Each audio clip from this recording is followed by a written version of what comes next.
Eh, Janina está acá para marcarme el tiempo. Eh, ¿Qué hice yo? Bueno, ¿qué hice? Es decir, bueno, digo, planteo una hipótesis, después esa hipótesis voy, la corroboro con los hechos y los hechos pueden, digamos, marcarme dos caminos. O corroboran lo que yo estoy diciendo como que es correcto, o me refutan porque evidentemente estoy por un camino correcto. Yo creo que armé una ponencia en el sentido de que estoy tratando de probar un solo punto, que es cómo evolucionó la salud a lo largo del tiempo. Para probar esto requiere, digamos, mucho trabajo en cuanto a marcar hechos y no vamos a tener el tiempo para hacerlo. Voy a marcar algunos para que la ponencia quede suficientemente explicada. Pero el tema es, la pregunta es, ¿la medicina avanzó en forma gradual o a través de paradigmas? Parece una pregunta en principio rara. La verdad que es rara porque no la vi en ningún lado. Es decir, esto realmente acá, es decir, voy a trabajar sobre filósofos que en realidad ni siquiera se citan entre ellos respecto de este punto. Evidentemente, en algunas ciencias, como en la física, es decir, la medicina, ahora después vamos a explicar lo que es paradigma, la medicina ha avanzado en términos paradigmáticos porque teníamos el paradigma de Aristóteles, después pasamos al paradigma de Newton, después apareció Einstein, la teoría de la relatividad, ahí se ve claro. Se ve claro también en la biología, digamos, con el creacionismo, que hasta que apareció Darwin y marcó la teoría de la evolución. Ahora hay otras ciencias como la matemática, la lógica, donde no está claro si se avanza a través de un gradualismo, a través de un paradigma. Esto que estoy diciendo no es al solo efecto de, digamos, marcar la ponencia de si se avanzó en forma de paradigma o gradualismo y, bueno, digamos, es una posición teórica, sino que tiene efectos prácticos y voy a explicar por qué.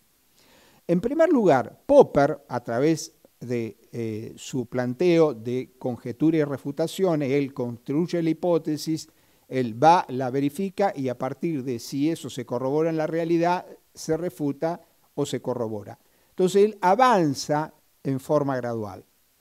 En cambio, en las antípodas de él, Thomas Kuhn plantea la noción de paradigma. La noción de paradigma es, si hay un consenso científico respecto de un determinado tema y los temas que yo planteo se pueden resolver dentro de ese marco teórico, de ese consenso científico, digamos, la ciencia funciona tranquilamente y no tenemos ningún problema. Salvo que empiecen a aparecer problemas que no puedan resolverse de acuerdo a ese marco teórico, entonces ahí lo que se produce es una revolución científica, es lo que Kuhn llama una revolución científica, entonces se cambia el paradigma y se crea un nuevo paradigma. Hay un periodo de crisis, que es lo que creo que estamos viviendo ahora en materia de salud, y lo voy a explicar más adelante, por eso lo traigo a colación este tema, y se crea un nuevo paradigma. Entonces yo creo que la ciencia a lo largo de la historia de la humanidad, estoy pensando 5.000 años hasta la actualidad. 5.000 años, es decir, estoy pensando, digamos, 2.000 años, es decir, 3.000 años antes de Cristo, 2.000, 5.000 años en la historia de la humanidad. A lo largo de ese tiempo, la ciencia se ha desarrollado en forma más o menos gradual si tomamos en cuenta la calidad de vida y la expectativa de vida que tenía la gente durante todo ese tiempo. Estoy hablando de 5.000 años de historia hasta el siglo XIX. Es mucho tiempo. Yo creo que en el siglo XIX se produce un cambio de paradigma muy importante.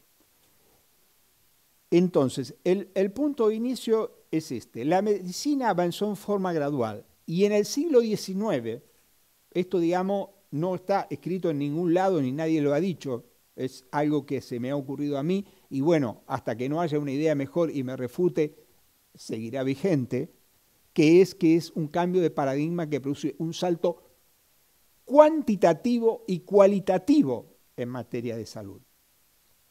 Ahora, ¿en qué me baso para marcar este punto? Me baso en dos autores, Steven Pinker y Angus Deaton, que fue citado en otro sentido fue citado acá por Facundo, que ellos marcan claramente los avances que hubo en toda esta etapa, es decir, Angus Deaton y Pinker fundamentalmente, establece que después de la Ilustración, estamos hablando siglo XVII, finales del siglo XVIII, digamos, con el arrastre que significa, porque obviamente cuando se producen los cambios no se ven en forma inmediata, sino se ven en un tiempo, es decir, cómo en el siglo XIX, digamos, se produce un cambio paradigmático en materia de salud.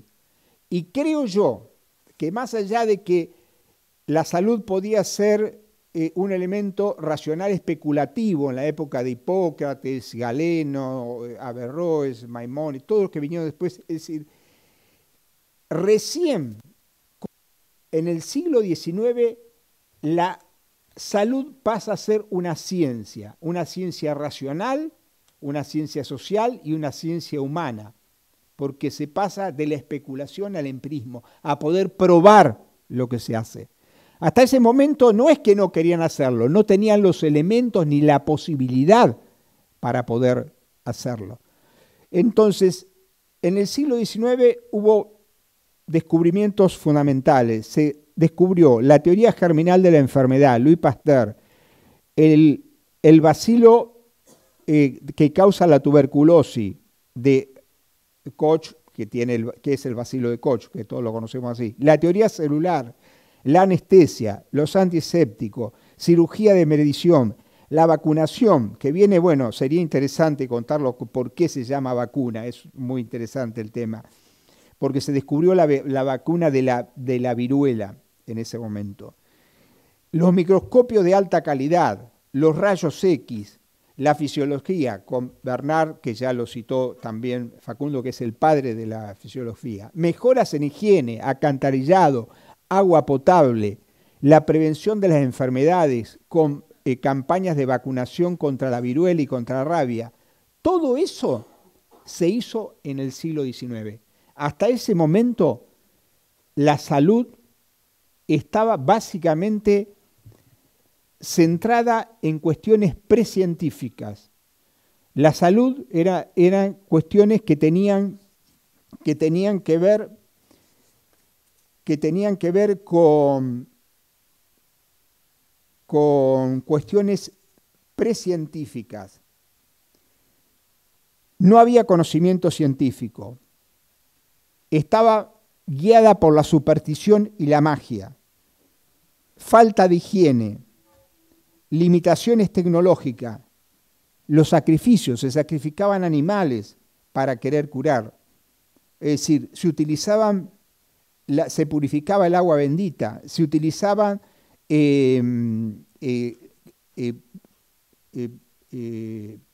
plantas y hierbas para realizar medicamentos, porque obviamente no había otra forma de hacerlo. Y en cuanto a las prácticas médicas, bueno, no voy a hablar de la teoría de los humores, pero acá está el doctor Harry que lo sabe perfectamente, pero se hacían sangrías para eliminar los humores. También se hacían purgas para generar diarrea o vómitos para sacar las infecciones que podía tener la gente. Las prácticas religiosas, oraciones y rituales, peregrinaciones, todo eran supersticiones, incluso se usaban amuletos. Bueno, esa era la medicina que teníamos hasta el siglo XIX. En el siglo XIX hubo un cambio sustancial en este aspecto. hubo mejoras en la medicina, avances en la higiene y la sanidad, en la nutrición y la alimentación, en la educación y la conciencia de la gente, el aumento de la esperanza de vida, la reducción de la mortalidad infantil, la disminución de la enfermedad infecciosa, la salud mental, el aumento de la calidad de vida, disminuyó la violencia. ¿Saben qué pasa cuando disminuye la violencia? Aumenta la expectativa de vida. Y para eso, aquí le dijo a Pinker, tenemos dos libros clave de Pinker. Uno que es Los ángeles alados que llevamos adentro y el otro es En defensa de la ilustración. Y ahí marca claramente cómo disminuye la violencia, que es uno de los aspectos que mejora la expectativa de vida. Y Angus Deaton también plantea que el tema de la nutrición, el tema de la medicina, todos estos aspectos, el tema de la educación, hace que se produzca realmente un cambio de paradigma de en 5.000 años. En 5.000 años prácticamente no hubo un aumento de la esperanza de vida. Y acá viene el aspecto que sí tengo que marcarles, que yo creo que es el aspecto que de alguna manera verifica lo que les acabo de decir. Y es el hecho de que, si bien el tema de la salud tiene muchas dimensiones, digamos, yo voy a tomar un número muy conveniente porque es práctico, y obviamente esto puede ser discutible, pero es la diferencia entre estar vivo y estar muertos, que es la esperanza de vida. Y la esperanza de vida ha cambiado en forma radical en todo este tiempo. Y ahora yo les quiero dar los datos respecto de la esperanza de vida en la actualidad. La esperanza de vida en la actualidad, y solamente le voy a leer lo de la Organización Mundial de la Salud, porque no vamos a tener tiempo para otra cosa. La esperanza de vida hasta el siglo XIX se estimaba entre 30 y 40 años. Es decir, antes no había un trabajo sistemático de cómo medir la esperanza de vida. Es decir, la esperanza de vida se medía por las fechas que había en las tumbas, en los cementerios. Se trabajaba en la arqueología para poder determinar cuánto había vivido una persona. La paleontología también trabaja sobre el tema de la cantidad de vida que puede haber vivido una persona. Se trabajaba respecto de los datos que había en las iglesias, y todo eso determina básicamente que hasta el siglo XIX la esperanza de vida era entre 30 y 40 años. Bueno, ¿qué ha pasado en ese tiempo? Si tomamos que vivió una persona 30 años, que vivía 30 años en el siglo XIX, pasaron 124 años. Recuerden lo que le estaba diciendo a ustedes. En 5.000 años, la esperanza de vida pudo haber aumentado aproximadamente 10 años. En 5.000 años, 10 años. Le voy a decir qué pasó en 124 años. ¿Saben lo que es 124 años en 5.000 años? Nada. Bueno, por eso digo que hubo un verdadero paradigma, un verdadero cambio sustancial, y no se puede entender la medicina gradual a partir de la ilustración. Hay que medirlo de otra forma. Si tomamos 30 años, o sea, 124 años, hoy la esperanza de vida, medido por la Organización Mundial de la Salud, es 71.4. Bajó un poco por la pandemia, era 72.6 en el 19, en el 21 es 71.4. La esperanza de vida aumentó el 136% en 124 años. Si tomamos 35 años, la esperanza de vida aumentó 102%. Y si tomamos 40 años, la esperanza de vida aumentó 77%. Es decir, que esto lo logramos en 124 años, 150 pongamos. ¿Quieren poner 200? 200 póngalo.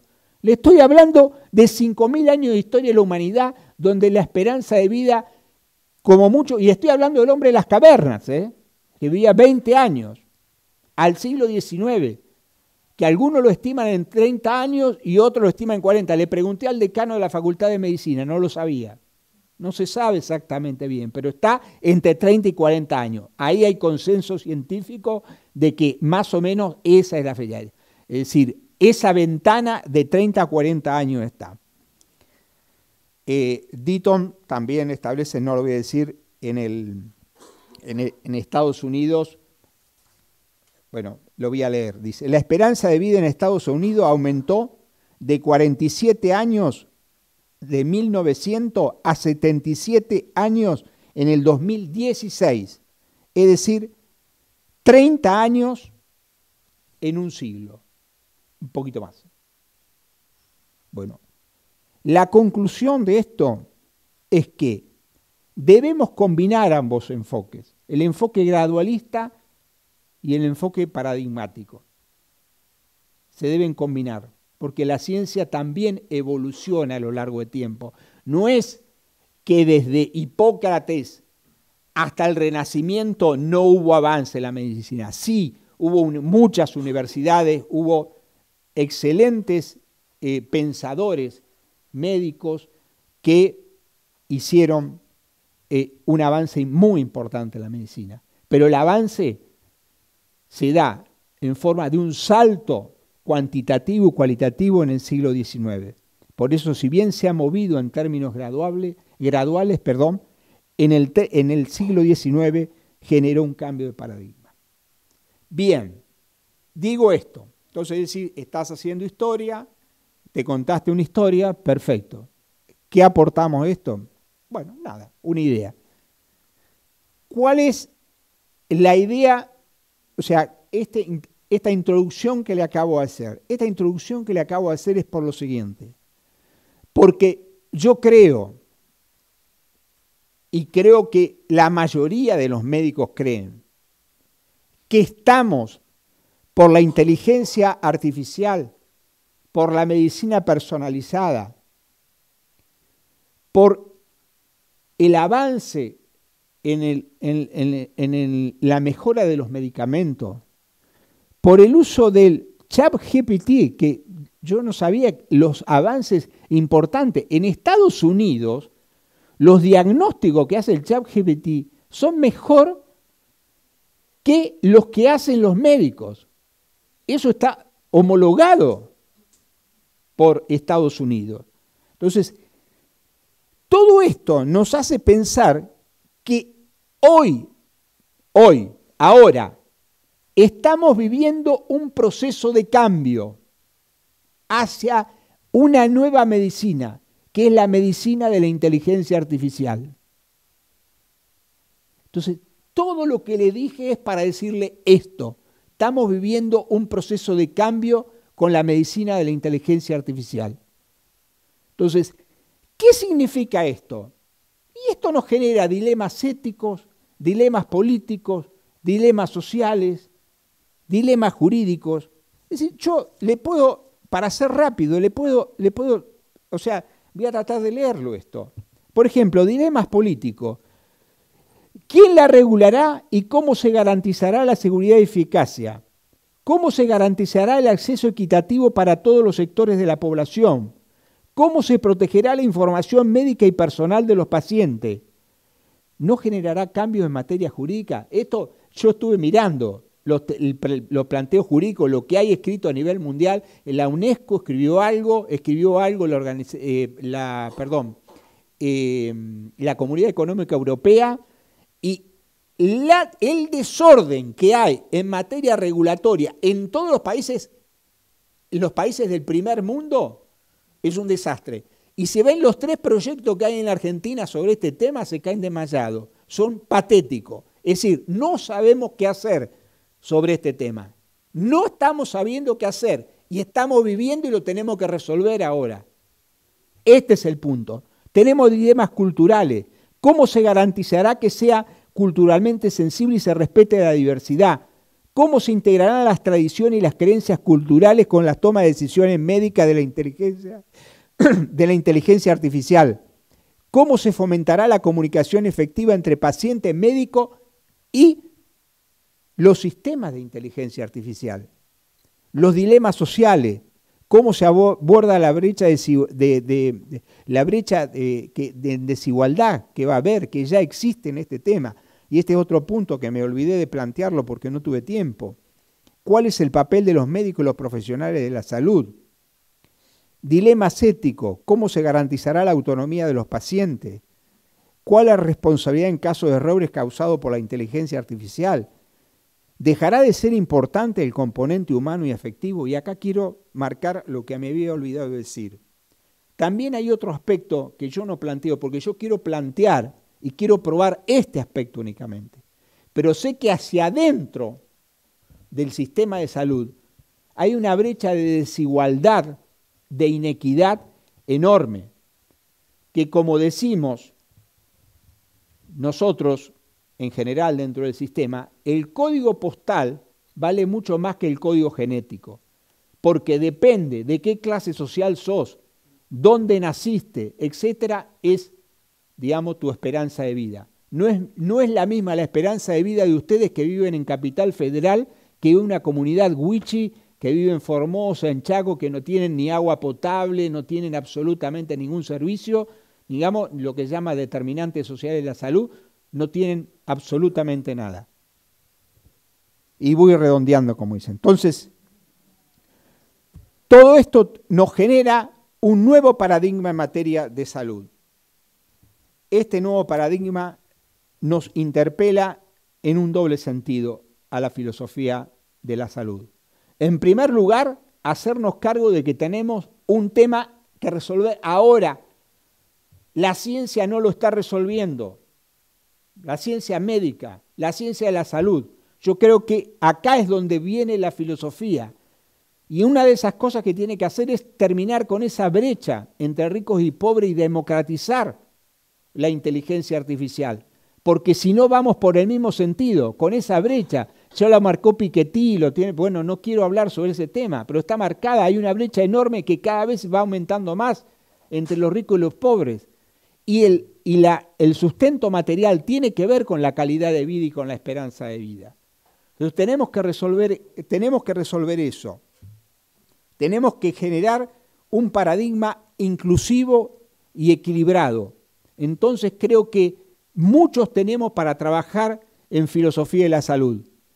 Perdonen si no le pude dar todos los datos concretos para probar mi teoría, pero por lo menos en términos generales creo que les di una idea de qué es lo que creo que significa para nosotros entender a la salud, no como un avance gradual solamente, sino como paradigma, porque hoy estamos frente a un paradigma y hoy tenemos que resolver las cuestiones éticas, sociales, culturales, como le he marcado, y hoy veo que no lo estamos haciendo, no se está haciendo este trabajo, y creo que hay que empezar a hacerlo y la filosofía de la salud tiene una gran responsabilidad en este tema. Muchas gracias. Yo creo que la respuesta tiene que salir de la filosofía de la salud. ¿Qué veo en los médicos? Lo vi, estuve estudiando, digamos, la historia de la medicina, digamos, y entonces son puntillosos. Realmente en ese sentido hay que sacarle el sombrero. Pero están muy centrados en el tema de la práctica médica. Están muy centrados en el tema de la clínica. Están muy centrados, digamos, en esa cuestión y no están pensando marcos teóricos. Yo no puedo concebir que se avance en cualquier aspecto, y en la salud tampoco, sin marcos teóricos que expliquen la situación. Es decir, ¿qué se está haciendo hoy? Se está avanzando sobre lo que... Acá hay algo nuevo, apareció algo nuevo, vamos avanzando sobre lo que está. Pero no estamos viendo lo central, que es que estamos frente a un cambio sustantivo. Y esto merece un marco teórico que lo explique. No lo podemos explicar con la práctica concreta. Lo tenemos que explicar con los marcos teóricos. Yo esto, digamos, cuando estuve estudiando este tema, yo veía, digamos, que existen epistemológicamente, digamos, muchos conceptos de relación salud-enfermedad. Pero los médicos generalmente no los tienen en cuenta. Los médicos son generalmente utilitaristas y pragmáticos. Es decir, ellos buscan resolver el problema. ¿Qué es lo que tiene que hacer? Perfecto, pero los marcos teóricos son importantes. ¿Y por qué son importantes? Porque acá nuestra fundación, que va a empezar a auspiciar, digamos, todo este trabajo, que es Fundación de Altos Estudios para la Salud, Mario Bunge, ¿qué decía? Mario Bunge decía, los médicos tienen una gran dificultad. Nosotros los abogados no tenemos problema, porque vamos en relación causa-efecto, y la mayoría de las disciplinas van así. Es decir, viene un auto, chocó al otro, pum, un auto choca al otro, daño y perjuicio, la relación es causa-efecto. Digamos, esto viene desde la época de Aristóteles, Santo Tomás. Un médico no puede ir a la causa-efecto. Cuando llega el paciente, ¿qué le dice? Me duele la panza, me duele la cabeza. El médico tiene que ir a la inversa. Va desde el afecto a la causa. Va desde el síntoma a la causa. Que te duele la cabeza es un síntoma de que vos tenés algún problema o alguna enfermedad. ¿Qué puede ser enfermedad? Puede ser desde una migraña hasta un tumor. Puede ser un cáncer del cerebro. Puede ser cualquier cosa. Es decir, pero el médico no lo sabe. El médico tiene el síntoma, tiene que trabajar sobre eso.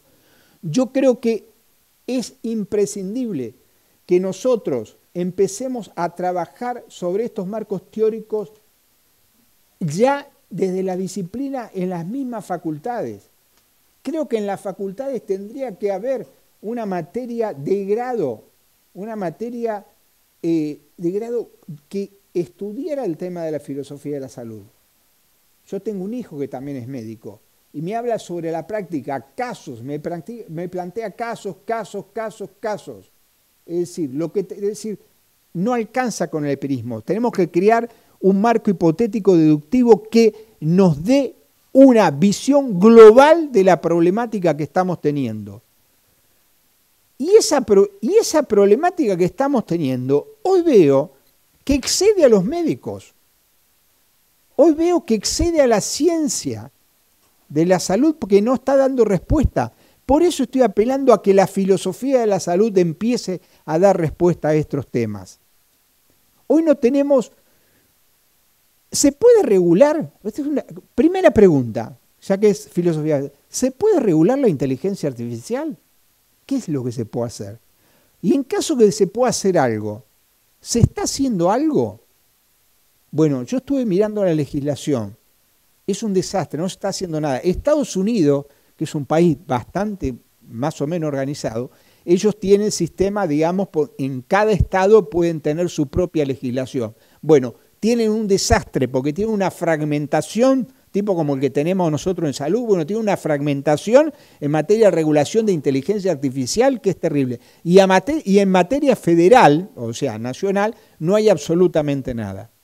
Solo les dije, hay unos protocolos de la UNESCO, protocolos, y de la Comunidad Europea, y después no tenemos más nada. Después tenemos países que están tratando de hacer algo. Es decir, no nos están dando respuesta respecto a este tema. Por eso creo que la filosofía de la salud tiene un gran campo de acción, porque acá hay muchos dilemas que exceden a la ciencia. Y también Gisela habló de la bioética, ahí por supuesto, ni hablar, que hay dilemas que exceden a la ciencia y son dilemas filosóficos. Entonces yo creo que la filosofía de la salud ahí tiene un gran campo de acción.